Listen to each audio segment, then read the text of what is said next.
প্রায় 2 দশক পর নিজ পিতৃভূমি বগুড়ায় গেলেন তারেক রহমান। নির্বাচনী প্রচারণায় উত্তরবঙ্গ সফরের অংশ হিসেবে মধ্যরাতে বগুড়া পৌঁছান তিনি।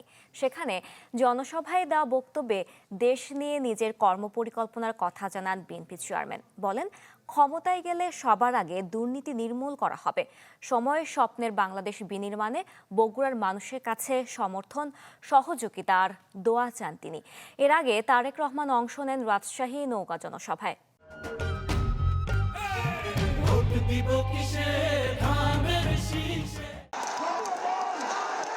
দীর্ঘ নির্বাসিত জীবন শেষে দেশে ফেরার পর বগুড়ায় আসার কথা থাকলেও নানা বাস্তবতায় তাৎক্ষণিকভাবে তার হয়ে ওঠেনি। অবশেষে সেই অপেক্ষার অবসান। প্রায় 2 দশক পর নিজ পিতৃভূমিতে তারেক রহমান, যেখান থেকে বাবা জিয়াউর রহমান ও মা বেগম খালেদা জিয়া নির্বাচনে অংশ নিয়েছিলেন, সেই এলাকায় প্রথম নির্বাচনে প্রতিদ্বন্দ্বিতা করছেন তিনি। নগর নির্বাচনী জনসভা শেষে স্ত্রী ডাক্তার জুবাইদা রহমানকে নিয়ে যোগ দেন বগুড়া শহরের সাতমাথার জনসভায়। মঞ্চে উঠে উপস্থিত নেতাকর্মীদের হাত নেড়ে শুভেচ্ছা জানান। বক্তব্যের শুরুতে দেশ নিয়ে নিজের কর্মপরিকল্পনার কথা জানান তারেক রহমান। বলেন, ক্ষমতায় গেলে নির্মূল হবে দুর্নীতি।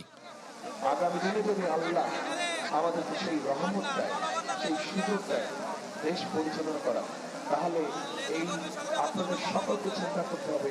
শুধু আমরা বগুড়ার কথা চিন্তা করব, কিন্তু শুধু বগুড়ার কথা না, আমাদেরকে সমগ্রভাবে দেশের কথা চিন্তা করতে হবে। এ সময় বগুড়ার মানুষের কাছে সমর্থন, সহযোগিতা আর দোয়া চান তারেক রহমান। আহ্বান জানান দেশের জন্য ঐক্যবদ্ধভাবে কাজ করার। আগামী দিন আল্লাহ রহমত দিলে আমাদের সকলকে সতর্ক থাকতে হবে। যেভাবে হোক এই দুর্নীতিকে আমাদের নিয়ন্ত্রণ করতে হবে এবং দুর্নীতিকে নিয়ন্ত্রণের মাধ্যমে আমাদেরকে দেশকে সমৃদ্ধি দিয়ে। এর আগে রাজশাহীর জনসভার মধ্য দিয়ে উত্তর জনপদের নির্বাচনী প্রচারণা শুরু করেন বিএনপির চেয়ারম্যান। আহ্বান জানান, কোনো অনাকাঙ্ক্ষিত ঘটনা ঘটলে সুষ্ঠু তদন্তের।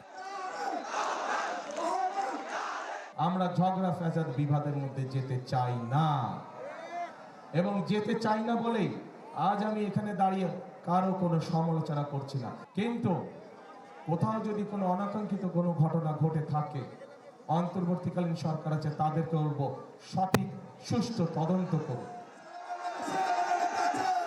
সিলেট আর চট্টগ্রামের পর পদ্মাপাড়ে নির্বাচনী প্রচারণায় বিএনপির চেয়ারম্যান তারেক রহমান উত্তরের জনপদে দলের প্রার্থীদের ধান শীষের ভোট চাওয়ার পাশাপাশি জানালেন দেশ নিয়ে তার আগামীর পরিকল্পনার কথা।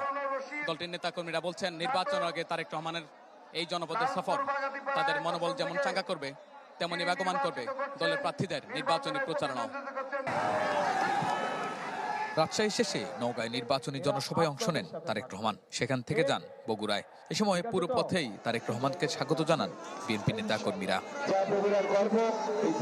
শাহনেওয়াজ বাবলু, চ্যানেল 24, বগুড়া।